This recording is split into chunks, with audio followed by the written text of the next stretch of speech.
The text message came through at exactly 3:47 a.m., 6 months after I had taken control of Sterling Corp. It was from my mother. "Alara, please. Chloe is in the hospital." The stress, the public apology, it's too much. She's had a breakdown. You've won? Isn't that enough? I stared at the screen, my thumb hovering over the reply button, and for the first time in months, I felt something crack in the armor I had built around myself. But then I remembered the sign. That damn "Do Not Disturb" sign she had hung on my bedroom door while I slept, treating me like an inconvenience to be hidden away on what should have been a family celebration. If you're loving this story of revenge and redemption, hit that like button and subscribe, because this journey is just getting started. Drop a comment below telling me what you would have done in my situation. Now, let me take you back to where it all began. The sound that woke me was subtle. Luggage wheels scraping across hardwood, whispered voices, and my mother's Chanel perfume, the one she saved for special occasions. It was 5 a.m., Chloe's wedding day. The day I had spent 18 months planning and $30,000 funding because Leo's family couldn't afford the wedding my sister demanded. I grabbed my grandmother's quilt and shuffled into the hallway in the worn slippers Chloe had mocked at dinner once, calling them poverty chic while everyone laughed. The scene in the foyer stopped me cold. My mother stood by the door in a pink Valentino suit I'd never seen, surrounded by 6 Louis Vuitton suitcases. Chloe, blonde hair perfectly curled at this ungodly hour, laughed at something on her phone. My father was nowhere to be seen. Typical. "Mom? Chloe? Where's everyone going?" My mother jumped, hand flying to her chest. "Oh, Alara, you're awake." Her smile didn't reach her eyes. "We're heading to the Grand Astoria. Just family and the wedding party, you understand." Family? The word stuck in my throat. What am I then? Silence flooded the room. My mother's eyes flicked to Chloe. A wordless conversation I wasn't part of. Chloe stepped forward with that expression I knew too well. The same one she'd worn when she took my bedroom at 16 for better Instagram lighting.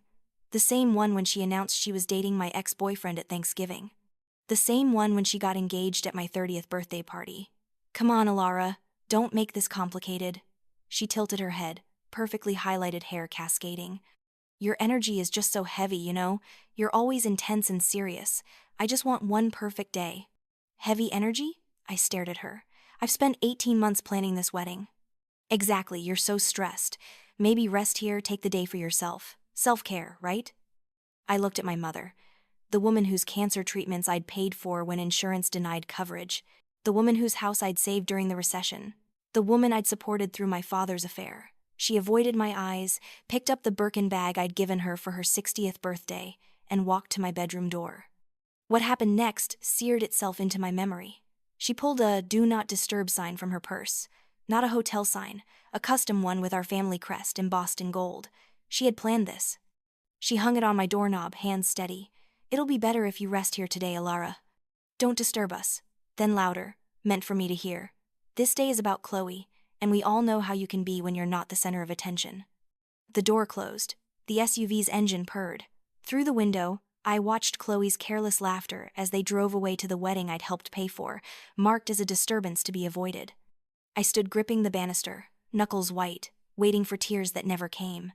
Instead, something cold and clear rose inside me, like ice forming over a lake, transforming everything beneath.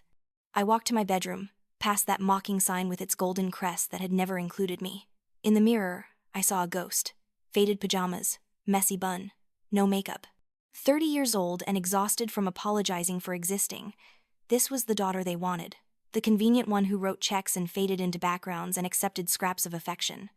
They were about to learn a very expensive lesson about underestimating the quiet ones.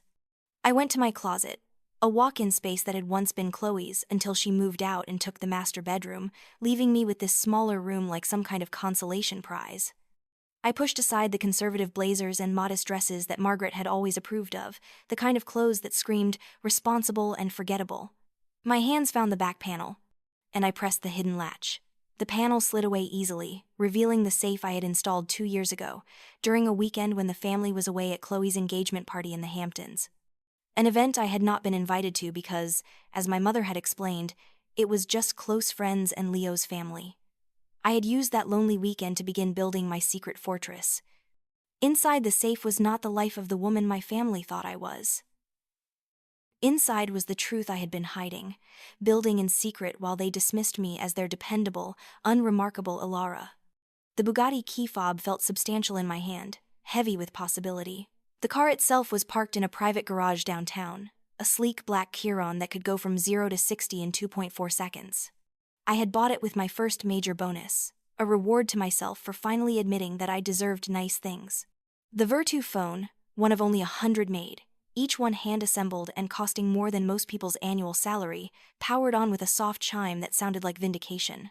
And the Centurion Black Card, the invitation-only credit card with no spending limit that only the wealthiest 0.1% of the population could obtain, gleamed under the closet light like a dark promise. You see, I had let them believe a lie. I had let them think I was a mid-level manager at some forgettable tech company, struggling to make ends meet, grateful for their occasional dinner invitations and Chloe's hand-me-down furniture that she was too good for now. I had nodded sympathetically when my mother suggested I should be more financially responsible, even as I transferred thousands into their accounts to cover their mounting debts. I had accepted their pity and their condescension and their casual cruelty because some part of me, some damaged, desperate part, still hoped they might see me, might value me, might love me for who I was. The truth was so much more interesting than their fiction. I was the founder and majority shareholder of Vance Innovations, a venture capital firm that specialized in hostile takeovers of struggling companies. I had started the company 8 years ago, with money I had made from a series of aggressive day trading moves and one particularly brilliant bet on a pharmaceutical startup that nobody else believed in. That initial $50,000 had turned into $500,000 in 18 months.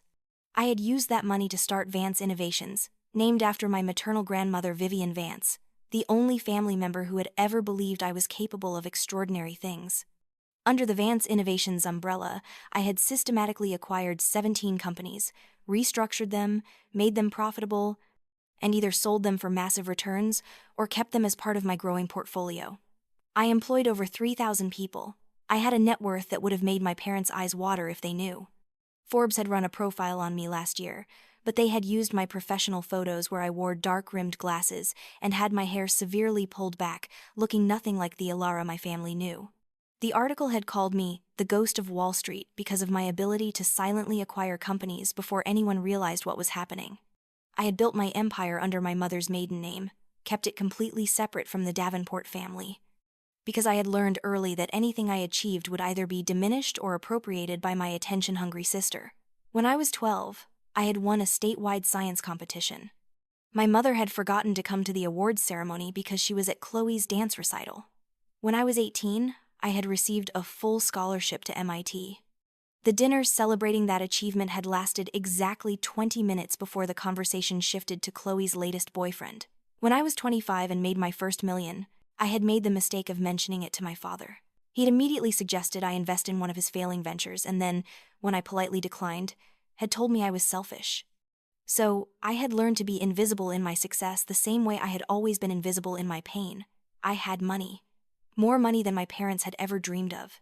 Money I had made myself through ruthless intelligence and strategic investments. Money that made me powerful in ways they couldn't begin to imagine. And now, finally, I was going to stop hiding it. I was going to stop protecting them from the truth of who I really was. I was going to stop making myself small so they could feel big. I called Ben Carter, my assistant, and the closest thing I had to a real friend. Ben was 35, Harvard MBA, devastatingly competent, and the only person who knew the full extent of my double life. He answered on the first ring because Ben was perfect at his job, and also because he was in love with me, though we both pretended not to acknowledge it. It was easier that way, keeping things professional, keeping the walls up. Love was complicated. Business was simple. "Ilara," he said, and I could hear the concern in his voice. "It's 5:30 in the morning. What's wrong?" "They left me," I said simply, and was surprised by how steady my voice was. "They left for Chloe's wedding without me." My mother hung a "Do Not Disturb" sign on my bedroom door. The silence on the other end was profound. Ben knew my family history. He had been the one to hold me together 2 years ago when my father had forgotten my birthday entirely but had thrown Chloe a surprise party for hers the week before. He had been the one to talk me down from crashing family dinners where I wasn't invited, reminding me that I was better than their casual cruelty. "I'm done, Ben," I continued, and I felt the words solidify into truth as I spoke them. "I'm done being invisible. I'm done apologizing for existing. It's time they met the real me. What do you need? His voice was calm, professional, but I could hear the undercurrent of something else. Excitement, maybe. Ben had always believed I should stand up to my family. He had always said I was too good for them. I need the Oscar de la Renta dress, the sapphire one from the Paris collection, and I need you to contact the management at the Grand Astoria. Tell them their primary investor will be attending the Sterling Davenport wedding this evening after all. I paused. Let the implications sink in. And Ben? Make sure they understand that Miss Vance expects her usual VIP treatment. The Grand Astoria? He was quiet for a moment, and I could practically hear him putting the pieces together. Alara, you don't mean we acquired the parent company of the Grand Astoria chain 8 months ago? You own that hotel. I know, I said, and smiled at my reflection in the mirror. I've been planning this for a while. That wasn't entirely true. I hadn't been planning to use my ownership of the hotel against my family. I had acquired Luxury Hospitality International because it was a good investment, a struggling chain that I knew I could turn profitable. But sometimes the universe provides you with the exact tools you need at the exact moment you need them. Are you sure about this? Ben asked, though I could tell from his tone he already knew my answer. Once you do this, there's no going back. Your family will know everything. Good, I said. I'm tired of hiding. I'm tired of being ashamed of my success because it might make them uncomfortable. I've spent 30 years making myself smaller so they could feel bigger. Today, they're going to see exactly how much space I actually take up. After I hung up with Ben, I spent the next several hours preparing. Not just physically, though that was part of it. I spent time mentally preparing myself for what was about to happen, for the irreversible change I was about to initiate in my relationship with my family. I called my hairstylist Dominique, who, despite the early hour and it being her day off, agreed to come to the house. That's the thing about paying people exceptionally well and treating them with respect. They're willing to go the extra mile when you need them. While she worked on transforming my usual boring ponytail into something spectacular, I called my makeup artist, Chen, who arrived with her full kit and an excitement about creating what she called a revenge look. I'm thinking powerful but elegant, she said, studying my face with the intensity of a sculptor examining marble.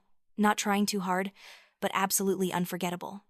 Like you walked out of a board meeting where you just acquired someone's entire livelihood and you're feeling generous enough to let them keep their dignity. Barely. Perfect, I said. The dress arrived via courier at noon, carefully packed in a custom garment bag with the Oscar de la Renta logo embossed in gold. I had bought it 3 months ago, during a trip to New York for a business meeting. I had seen it in the window and had been struck by its power. It was sapphire blue, Chloe's favorite color, the color she had chosen for her bridesmaids' dresses. But where her bridesmaids would be wearing simple, pretty gowns that made them look like attractive background decoration, this dress was art. It was made from Italian silk that caught the light like water, cut to follow every curve of a woman's body, while somehow remaining elegant rather than overtly sexual. The neckline was high, almost conservative, but the back plunged dramatically to just above the base of the spine. It was the kind of dress that whispered power and wealth, the kind of dress that made people instinctively straighten their posture when you walked by. I had spent $47,000 on it. At the time, I wasn't sure why I was buying it or when I would ever wear it.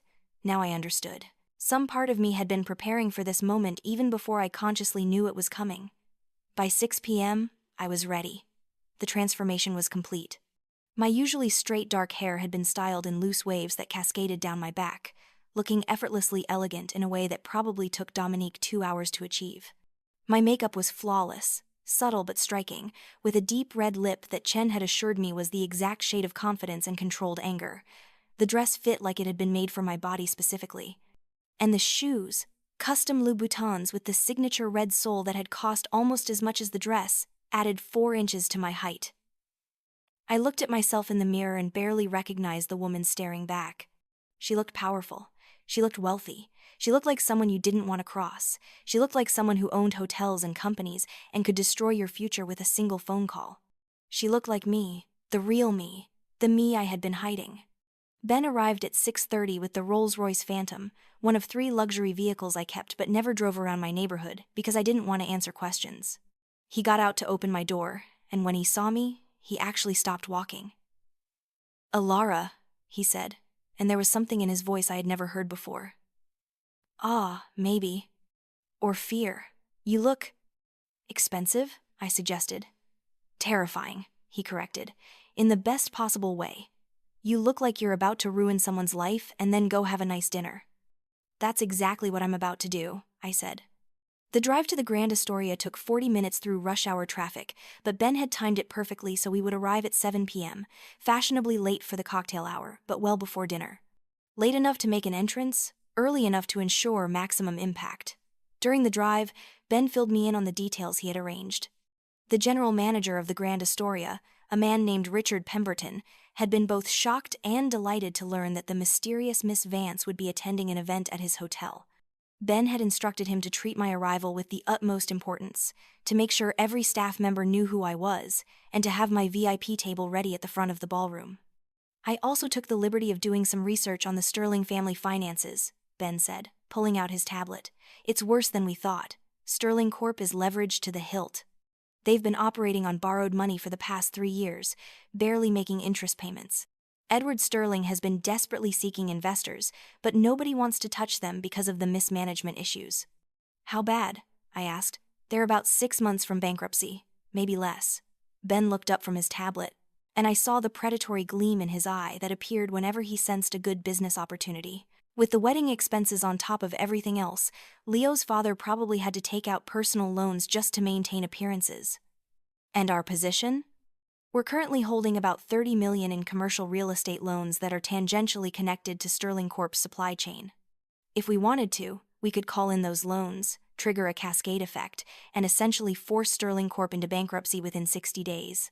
He paused. Or we could acquire their debt, become their primary creditor, and essentially own them. I thought about Leo Sterling, my new brother-in-law, the man my sister had married just hours ago. I had met him a dozen times over the past 2 years. He was handsome in a generic way, polite but distant, the kind of man who clearly came from money and had never questioned whether he deserved it. He had treated me with the same benign indifference my family did, never quite remembering my name, always looking slightly surprised when I showed up at family events, as if he had forgotten I existed. How fast can we acquire their debt? I asked. Ben smiled. I made some calls during the drive. We can have it done by Monday morning. The current debt holders are nervous about Sterling Corp's stability. They'll be happy to offload it to us, especially if we offer them a small premium. Do it, I said. But don't file the paperwork until after I make my appearance tonight. I want this to be a surprise. As we pulled up to the Grand Astoria, I felt my heart rate increase slightly. Not from fear, but from anticipation. This was it. The moment where I stopped being invisible and started being impossible to ignore. The Grand Astoria was magnificent, a sprawling resort on the waterfront with manicured gardens and a facade that looked like something out of a European palace. Valet attendants rushed to open car doors, and guests in formal wear streamed toward the entrance. I could see the subtle signs of Chloe's expensive taste everywhere, the white rose petals scattered on the walkway, the string quartet playing softly near the entrance, the champagne fountain visible through the glass doors. I had helped pay for all of this. My $30,000 contribution had paid for the flowers, the music, and probably the champagne. I had written that check without hesitation because I loved my sister, because I wanted her to be happy, because I still believed that maybe, if I just gave enough, they would finally see me. What a fool I had been. Ben brought the Phantom to a stop right in front of the main entrance, where a red carpet had been laid out. This was normally reserved for the bride and groom's arrival, but I owned this hotel, and I could park wherever I damn well pleased. The valet who opened my door actually stammered when he saw me. His eyes widened, and he seemed momentarily frozen, caught between professional duty and genuine awe. I stepped out slowly, deliberately, letting the dress catch the golden light of the setting sun, letting everyone in the vicinity get a good look.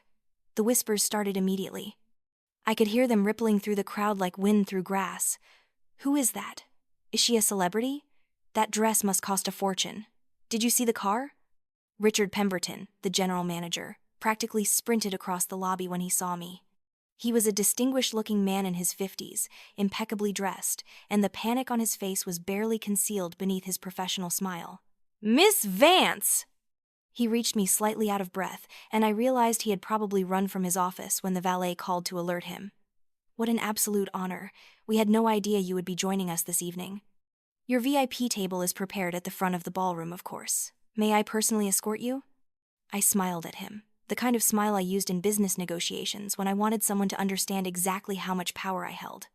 "Thank you, Richard. That would be lovely." The wedding reception was already in full swing. I could hear the music, the laughter, the clinking of champagne glasses celebrating my sister's happiness, the happiness built on my exclusion. The happiness purchased partially with my money while I was deemed too heavy of an energy to witness it. Richard opened the grand doors to the ballroom, and I walked through. The effect was immediate and exactly what I had hoped for. The ballroom was spectacular, decorated in white and gold with thousands of roses and candlelight, making everything glow.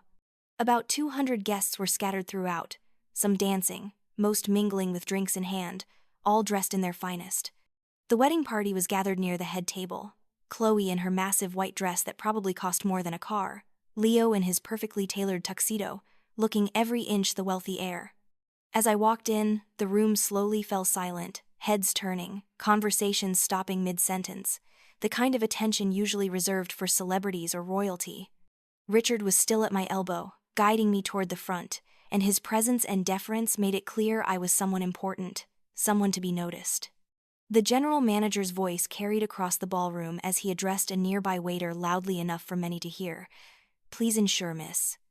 Vance's champagne is the Cristal, and make sure her table has the Beluga caviar. Nothing but the best for our primary investor." Primary investor. The words hung in the air like a bomb with a slow fuse. I saw the exact moment my mother noticed me. She had been standing with a group of her friends, probably basking in the glory of successfully marrying off her youngest daughter to money and status. Her champagne glass was halfway to her lips when she looked toward the entrance and saw me. The color drained from her face so quickly I thought she might faint. Her mouth opened slightly, her eyes widening in an expression I had never seen on Margaret Davenport's face before. Genuine shock mixed with dawning horror. Chloe was mid-laugh at something Leo's mother had said when someone tapped her on the shoulder and pointed toward me. She turned, still smiling, expecting to see another well-wisher wanting to congratulate her. When she saw me, her expression went through a remarkable journey in the space of 3 seconds. Confusion flickered first, as if she couldn't quite process why I looked so different. Then recognition, sharp and sudden. Then shock, and finally, rage. She started toward me, her massive wedding dress swishing dramatically around her, her face flushed. But Richard was still at my side, and several members of the hotel staff had materialized around me, treating me with the kind of reverence usually reserved for heads of state. A waiter appeared with a crystal flute of champagne on a silver tray. Another offered me a selection of hors d'oeuvres.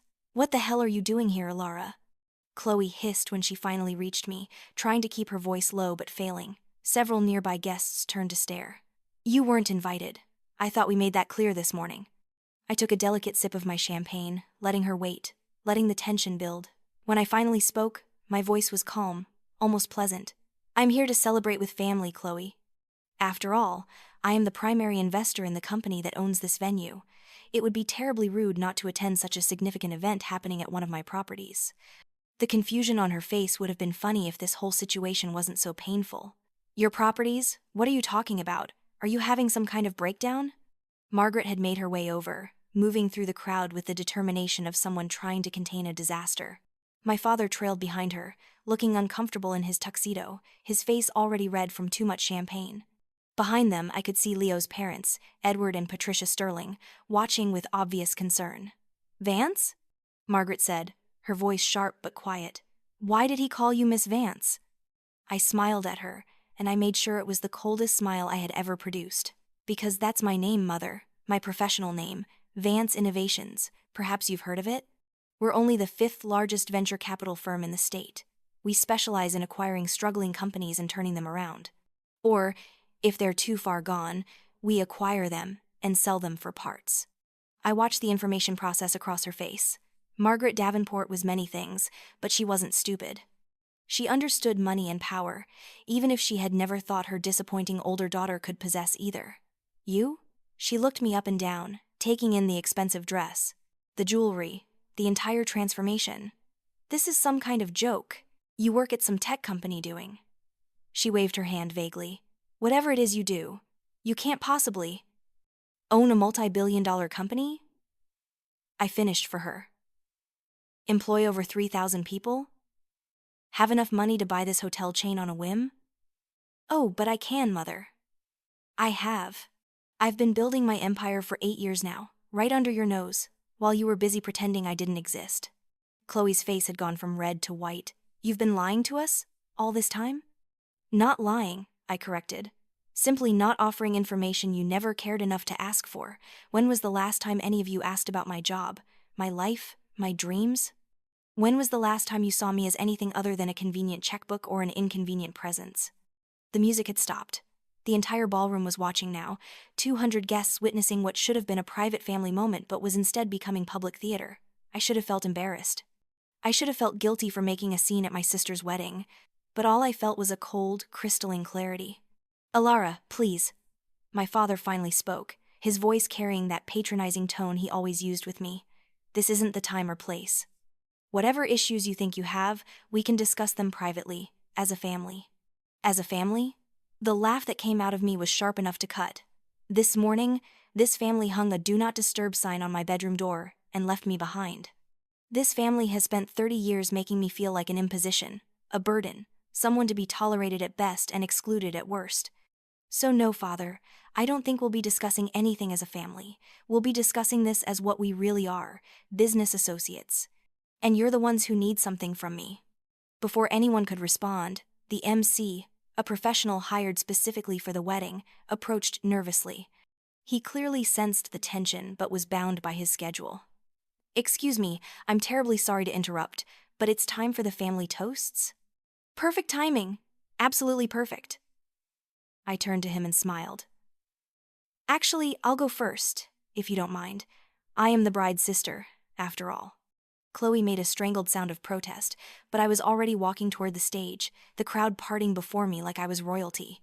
I could feel every eye in the room on me, could hear the whispers growing louder, could sense the collective intake of breath as people waited to see what would happen next. The MC handed me the microphone with trembling hands, probably sensing this was not going to be a typical wedding toast. I stood on the small stage, looking out at the sea of faces, all the wealthy, powerful people who had come to celebrate Chloe and Leo's union. Some of them I recognized from my business dealings, though they clearly didn't recognize me. Others were strangers. All of them were about to witness something they would talk about for years. The room fell into absolute silence, the kind of heavy quiet that precedes either a beautiful moment or a catastrophe. Good evening, everyone. I began, my voice clear and strong, amplified by the microphone to reach every corner of the ballroom. I'm Alara, Chloe's older sister, the one who shouldn't be disturbed. A few uncomfortable laughs rippled through the crowd. I saw my mother close her eyes, saw Chloe's face turn scarlet, saw Leo look between me and his new wife with growing confusion. This morning, I continued, I learned something valuable. Sometimes when doors close in your face, it's not to keep you out, it's to force you to break down the wall and build your own entrance.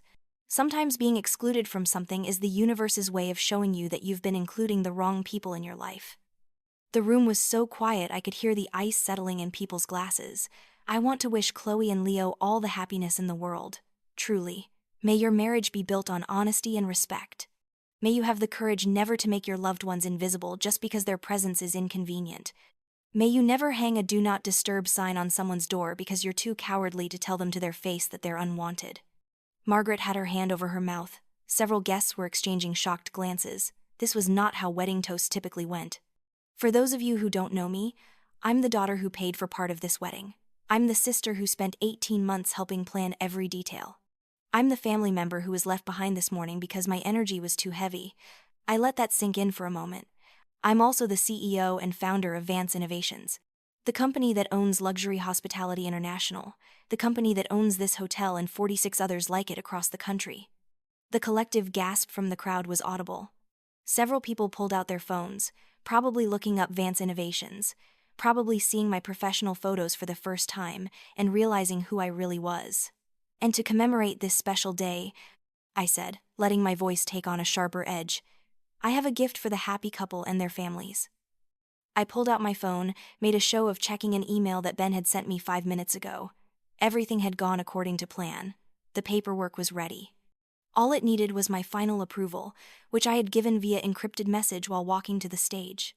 Vance Innovations is pleased to announce that as of 4 p.m. today, We have completed the acquisition of all outstanding debt related to Sterling Corporation, including their commercial loans, their supply chain financing, and their personal guarantees.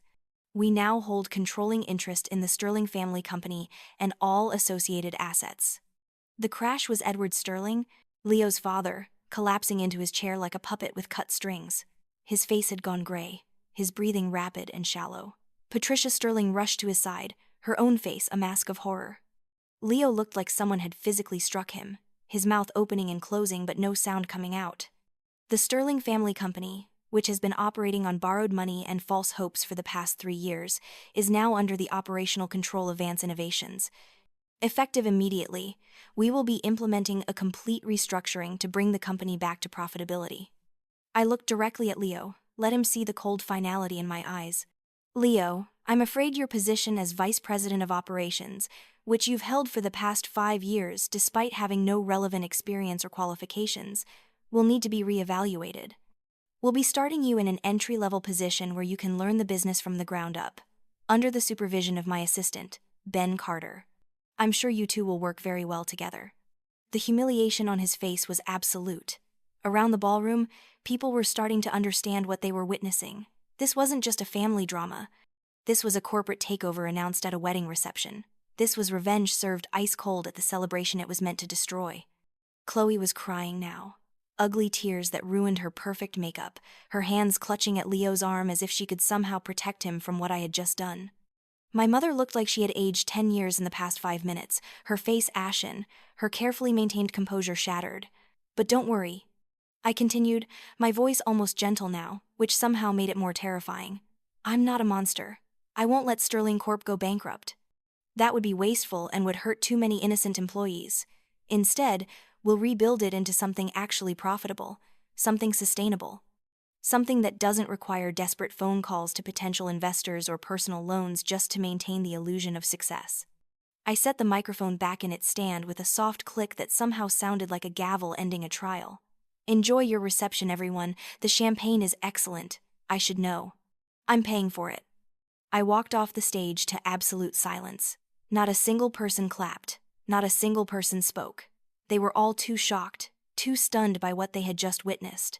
I had taken what should have been the happiest day of my sister's life and transformed it into a public demonstration of power and consequence. And I felt nothing. No guilt, no satisfaction. Just a cold, empty certainty that I had done what needed to be done. Richard, the general manager, materialized at my side immediately, his professionalism intact despite the chaos unfolding around us. Miss Vance, your table is ready whenever you'd like to sit. I've taken the liberty of arranging for a quiet corner if you'd prefer. Thank you, Richard, but I won't be staying for dinner. I handed him my barely touched champagne glass. However, I would like to ensure that the evening continues smoothly despite the disruption. Please make sure all the vendors are paid in full tonight and provide a generous tip to every staff member. Consider it my wedding gift to the happy couple. Of course, Miss Vance. Right away. He hesitated, then added quietly, if I may say so, that was the most memorable wedding toast I've ever witnessed. I'm sure it was, I said. Ben was waiting by the entrance with the car. As I walked through the ballroom toward the exit, the crowd parted like the Red Sea. Nobody tried to stop me. Nobody spoke. They just watched, and I could feel their stares like physical touches, could sense them cataloging every detail to share later in shocked whispers. Just before I reached the door, I heard my mother's voice, high and desperate. Alara, wait! Please, we need to talk about this. I paused but didn't turn around. Do we, Mother? Because this morning you didn't think we needed to talk. You just decided I was too much of a disturbance to include. So now I'm taking your advice. I'm not disturbing you anymore. I'm removing myself from your lives completely. Isn't that what you wanted? That's not what I meant. You're being unreasonable. Now I did turn, slowly, and I saw my entire family clustered together near the head table. Margaret with tears streaming down her face, probably the first genuine tears she had shed in years. Chloe sobbing into Leo's shoulder while he stood there looking shell-shocked. My father with his face red and his jaw clenched, probably about to launch into one of his lectures about family loyalty and appropriate behavior. Unreasonable? I repeated softly. I have been the most reasonable person in this family for 30 years. I have absorbed every slight, every dismissal, every casual cruelty with grace and patience. I have funded your lifestyle, covered your mistakes, and supported your dreams while my own went unacknowledged. The only thing that's unreasonable is that it took me this long to stop. I turned back toward the door, then paused once more. Oh, and one more thing. I'll be sending over paperwork next week regarding the Davenport family home. Given the Sterling family's financial situation, we'll need to liquidate some assets to stabilize the company. The house will need to be sold to cover part of the debt restructuring. Margaret actually gasped. You can't. That house has been in our family for 3 generations. Yes, I said simply. And now it will be in my family. I've already arranged to purchase it myself at fair market value. Don't worry, I'll give you 60 days to find alternative accommodations. I'm not completely heartless. I walked out of the Grand Astoria ballroom and didn't look back. The next 6 months were a whirlwind of legal proceedings, corporate restructuring, and watching from a distance as my former family's world crumbled and rebuilt itself under my control. Ben handled most of the day-to-day operations of the Sterling Corp takeover, implementing the changes I had outlined with ruthless efficiency. True to my word, Leo Sterling was reassigned from his cushy vice president position to an entry-level role in operations. He worked in a cubicle, reported to Ben, and learned what it actually meant to earn your place in a company rather than inherit it. The first 2 months were brutal for him. He wasn't used to working 40-hour weeks, much less the 50 and 60-hour weeks that came with our corporate restructuring. But slowly, almost imperceptibly, something changed. He started to understand the business. He started to show up on time and prepared. He started to earn the respect of his coworkers through actual competence rather than his last name. Chloe didn't handle it well. Her social media, which had once been filled with pictures of luxury vacations and designer shopping sprees, went quiet. The pressure of their new financial reality, combined with the public humiliation of the wedding reception, strained their marriage almost to the breaking point. I heard through various sources that they were in couples therapy, that Chloe had had to return several pieces of expensive jewelry, that they had moved from their spacious downtown apartment to a modest 2-bedroom in a less fashionable neighborhood. I felt nothing about any of it. Not satisfaction, not guilt, not even curiosity. They had made their choices, and now they were living with the consequences. Margaret and my father sold their furniture and moved into a condo in the suburbs, a significant downgrade from the family home they had lost. The public apology I had demanded ran in all the major business publications. Margaret and Chloe Davenport apologized for unprofessional conduct that reflected poorly on the newly merged Davenport-Vance business entities and acknowledged that family dynamics should never interfere with corporate professionalism. It was deliberately vague, designed to humiliate without providing specific details. The business community speculated endlessly about what had happened. Some versions of the story were close to the truth. Others were wildly exaggerated. I never confirmed or denied any of them. My father tried to call me 17 times in the first month. I blocked his number. Margaret sent letters, which I returned unopened. Chloe showed up at my office building once, but security turned her away. I had given them 30 years of my life. I wasn't giving them another minute. And then, 6 months after the wedding, at 3:47 a.m., came the text message that brought everything full circle. Ilara, please. Chloe is in the hospital. The stress, the public apology, it's too much. She's had a breakdown. You've won. Isn't that enough? I stared at that message for a long time, sitting in my bed in the penthouse apartment I had bought after selling the family home. Outside my windows, the city glowed with possibility and promise. Inside, I felt the first crack in the armor I had built around myself. Had I won? Was this enough? I thought about my sister, probably in a hospital bed, probably sedated, probably finally understanding what it felt like to be broken by the people who were supposed to love you. I thought about my mother, desperate enough to reach out to the daughter she had dismissed, probably sitting in some waiting room with bad coffee and worse fluorescent lighting. I thought about the sign. That damn do not disturb sign that had started all of this. And I realized something that surprised me. I didn't want to respond to my mother's text. Not out of cruelty, but because responding would mean re-engaging with a dynamic that had nearly destroyed me. Revenge wasn't making them hurt. Revenge was building a life so complete, so fulfilling, so entirely my own that their approval became irrelevant. I set my phone down without replying. A week later, I stood in what had once been my childhood bedroom, in what had once been my family home, now completely renovated into a modern masterpiece. The renovation had taken 4 months and a team of the best designers in the city. Every wall that had witnessed my invisible years was gone, replaced by clean lines, expensive art, and floor-to-ceiling windows that let in floods of natural light. I had kept only one thing from the original house: the "Do Not Disturb" sign. I held it in my hands now, this cheap plastic thing that had represented everything wrong with my old life. It was faded and scratched, the gold-embossed family crest tarnished and peeling. It was such a small thing to have caused such a massive change. I walked to the fireplace, custom built from imported marble, already lit with a cheerful fire on this cold November evening. I looked at the sign one last time, this symbol of my family's casual cruelty, this emblem of 3 decades of being told I was too much of a disturbance to be included, and I tossed it into the flames. The fire caught immediately, curling around the edges, melting the plastic, consuming the words that had tried to erase me. The gold crest blackened and bubbled. The whole thing was gone in less than 30 seconds, reduced to nothing but smoke and ash. I turned away from the fire and walked to the floor-to-ceiling windows overlooking the Manhattan skyline. The city glittered below me, millions of lights representing millions of people living millions of different lives. Somewhere out there, my family was dealing with the consequences of their choices. Somewhere out there, they were probably still trying to understand how the quiet, dependable Alara had transformed into someone they couldn't recognize. But I wasn't thinking about them anymore. I was thinking about the meeting I had tomorrow with a startup that had developed revolutionary AI technology. I was thinking about the charity gala I was hosting next month to fund scholarships for women in STEM fields. I was thinking about Ben, who had finally worked up the courage to ask me to dinner, and my answer, which had surprised both of us: yes. I was thinking about my future, not my past. I had spent 30 years being invisible, being convenient, being whatever version of myself my family needed me to be. I had spent 6 months being angry, being vengeful, being the ice queen who destroyed her family's lives with corporate precision. Now, finally, I was just going to be Alara, the real Alara, the one who built empires and took no prisoners and demanded the respect she had always deserved, the one who could be soft when she chose to be, not because someone demanded it of her, the one who understood that the best revenge wasn't destruction, it was irrelevance. My family no longer had the power to disturb me.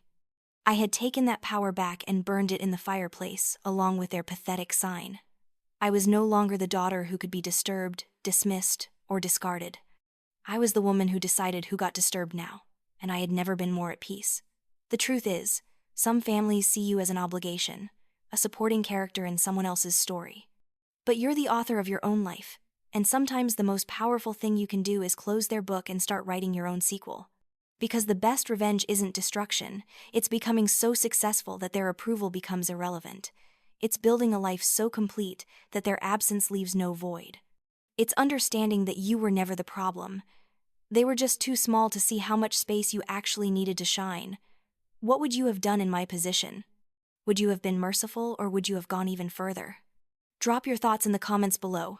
And if this story resonated with you, smash that like button and subscribe for more stories about taking back your power. Remember, you're never just a footnote in someone else's chapter. You're the whole damn book.